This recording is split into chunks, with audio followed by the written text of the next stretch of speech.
Hello, and welcome to episode 2 of our conversation about the power of narrative. I'm Tim Race. Today, we'll discuss the power of not selling out, about what it means when former business journalists help businesses tell their own stories. And I'm delighted today to be joined by Gary Rivlin. Like me, Gary is a former New York Times journalist. And at the Times, Gary was a widely read technology reporter. His work has also appeared in Wired, Fortune, Business Week, among other tier one publications. And Gary, who in 2017 shared a Pulitzer Prize, is also the author of 9 books, with another one on the way. And somehow, amid all that, Gary also finds time to help companies tell their stories. Gary Rivlin, thanks for joining us. My pleasure. Thanks for having me, Tim. So you and I have both been tracking the tech industry for a long time. For my first 10 years at the New York Times back in the 1990s, I was the technology editor. And I know technology, in particular, information technology, has long been one of your specialties. So thinking back to the early 2000s, when you were the tech reporter at the Times, talk a bit about what the media environment for tech coverage was then, and then maybe fast forward to now and any differences you might see between then and now. Right. So it used to be there would be all kinds of different articles in the Times' business section or equivalent publications, Washington Post, etc., where if there was an interesting personality, if there was a startup that was trying to create a new market or take on an established giant, those would be stories that'd be really welcome. Now, there's actually more reporters covering technology, but there's so much less of the kind of coverage I just mentioned. Like, basically, if you're not a unicorn worth $1 billion or more on paper, there's very little chance you're ever going to be mentioned in any mainstream publication. So much of the coverage now is tech and privacy, tech and its impact, especially through social media, on politics. Most of the coverage is Facebook, Amazon, Google, a few others we could throw in, Apple, Netflix, but that's really about it. It's sort of coverage of the titans, or kind of often hostile coverage. I mean, from where I sit, it's a lot more consumer advocacy than it used to be. I remember, back in the 90s, we could get a front page story about, this newfangled thing, the World Wide Web. And I realized that was cutting edge then, and it's not now. But at the same time, I just feel like, as you're saying, there was much more opportunity to do explanatory journalism about technology, and now it's more, what are the bad guys doing to us now? But think back, if you would, to maybe some of the examples of your stories in the Times back then, that maybe you just wouldn't see now, or wouldn't have the opportunity to write for a publication like the Times. 2 examples jump to mind. So I was there in the early 2000s, and I was writing the early social media stories. We didn't use that term, but I looked it up. I'm actually the first person to write about Facebook for the New York Times. It was actually the Facebook at the time. It was college only. A second example that you and I have spoken about is Salesforce.com. The start of 2004, there was this brash entrepreneur trying to upend the business software, not consumer, the business software environment, kind of, throwing rocks at the Goliaths like Microsoft and Oracle. I just saw that as a great story. He is big mouth and, kind of just Benioff you're talking about, right? Benioff, making, these bold statements, how he was going to put Microsoft out of business. And it was interesting. I mean, it was, back then we used SaaS, software as a service. Now we'd probably call it cloud software. But I wrote a Sunday Business cover story about Benioff and Salesforce. I probably wrote another half dozen articles about this upstart. And there are other companies too that were doing the same, taking on, the established business software world. Again, Microsoft, Oracle, SAP. I'm not sure some upstart trying to take on business software rather than consumer software. I'm not sure any of those stories would run today. No, I think you're right. So as you said, there's still a lot of journalists out there covering technology. A lot of it is in specialized publications. There's some very good ones out there. Even more mainstream ones like Fortune are paying a lot of attention to tech. But what do you think it means these days for companies that want to get their story out, whether in earned or paid placements? I mean, let's be honest, it's always been very, very hard for any company, any startup, any established company to get coverage in a mainstream publication. I mean, that's why there are PR agencies that have legions of people who used to try to plant stories or convince reporters to cover their CEO, cover their company, kind of thing. You know, now I just think it's gotten so much harder. You've got Fortune, Forbes, Business Week, you know, covering this area, but honestly, I think most of the coverage is not that dissimilar from the rest of the mainstream media when it comes to these big business publications, where it's a lot of gotcha. It's most of the coverage is about the giants we've all heard of. And, you know, maybe there's a little extra room now for, you know, crypto as a trend or, you know, NFTs. And there's a few things that break through, but you're not really hearing much about the small companies trying to break, to cash in. It's really hard for any startup, any small company to get attention. That's probably a good segue to part of what our topic is about, the power of not selling out, which is sort of the dark side, as it used to be called, when, you know, journalists like you and I would jump ship and become flacks. There was a stigma about that.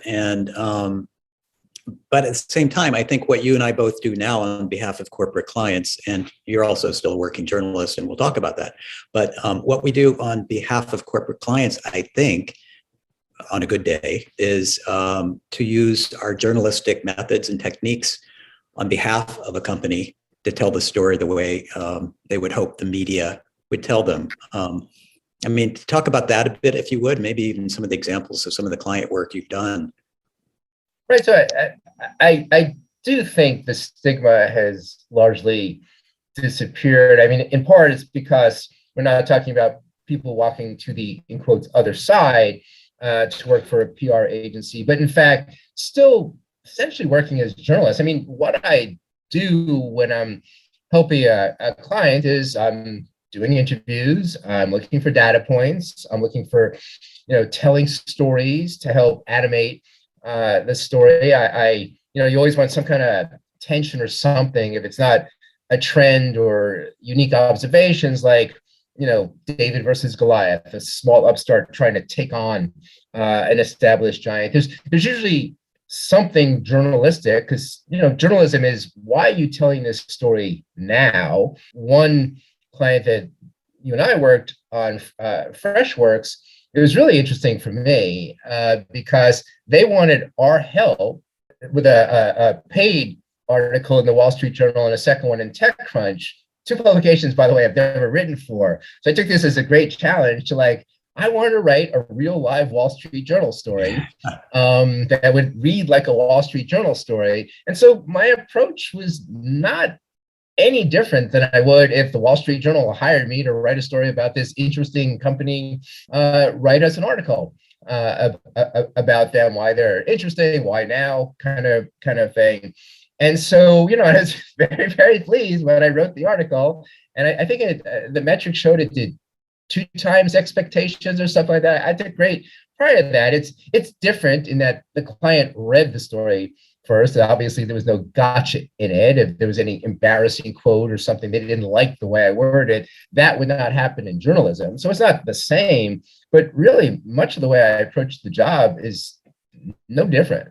Yeah, but and part in that case, a couple interesting things about it. One is, I think they understood, which is, I know you and I both always talk about this. This is not marketing, this is not advertising, this is not flogging your product. This is talking about an area in which you have expertise and can speak to. The interesting thing about Freshworks is it is very much a disruptor looking to kind of take on some of the established players, like, for example, Salesforce, So you kind of came full circle. And I remember, talking to you, and when you were talking to Freshworks about it, about the then and now of Salesforce was once the upstart. Here's the upstart now that would like to kind of disrupt the Salesforce market.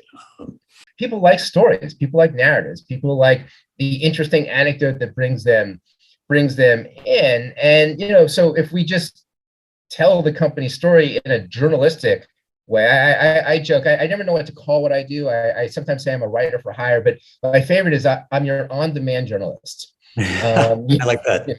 You can. Or actually, what I read about was chief story officer. That every company needs help telling the story internally to their own people, telling their story to customers, and telling their story to the wider world. And so if you could borrow from narrative, if you could borrow from fiction and nonfiction, the techniques of, creating a scene, creating a dynamic, creating a tension, it really helps with the telling of a story. And so I've done work, not just, helping clients, companies tell their own story. I've ghostwritten a few books.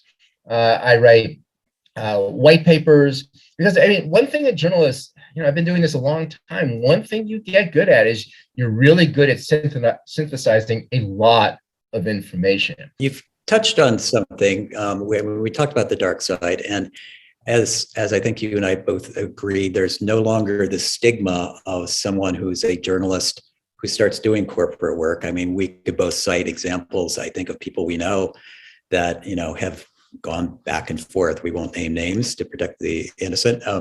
But talk about that in your own case about, because you're still a working journalist and a book writer. Right. So it used to be, I'm a book writer first and foremost. And it's been true about me my whole career. And, I've taken jobs at Wired and New York Times to make it work. But, I've been a freelance for long stretches of time. And it used to be I would freelance magazine stories. So Fortune, Business Week, the New York Times magazine. And I've just swapped that out for reasons we can get into if you want. For this, my on-demand journalism, writer for hire stuff. It's gratifying. It's interesting. I get to work with smart people. It's sometimes fun. I'm working with friends, as you suggested. Like, I actually know more journalists I came up with who are now working for a content farm, or working like I am as just sort of a freelancer who's taking on these gigs as they come along. It pays well.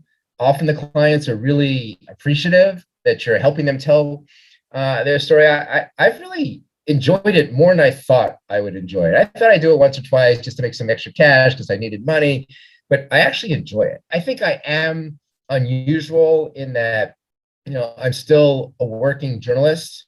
Some people have gone. Talk about that. Tell us about you. You've got a book coming out. Tell us about that. I do. My 10th book. It's starting in the spring of 2020. I've been following a small group of small businesses as they've struggled to survive COVID. So, a restaurant, a hair salon, a rural pharmacist. And the book comes out. HarperCollins is publishing it in October. It's a surprisingly uplifting story, by the way. People were talking about the small business die-off. That was the term folks were using in the spring of 2020. It turns out that there was some businesses, small business went out, but it wasn't nearly the 1/4 or 1/3 of small businesses that people feared. And there's been this kind of new resurgence of entrepreneurship. So it's been a very interesting story for me, a very gratifying story, because I could actually be optimistic right now, which is kind of a rare commodity. Your working title yet? Saving Main Street. Saving Main Street by Gary Rivlin, HarperCollins, coming out in the fall, you said? Yes. Okay, there's our plug. Anyway, Gary, thanks so much. Gary Rivlin, thanks for joining us on this episode of The Power of Narrative. Great. Thanks, Tim.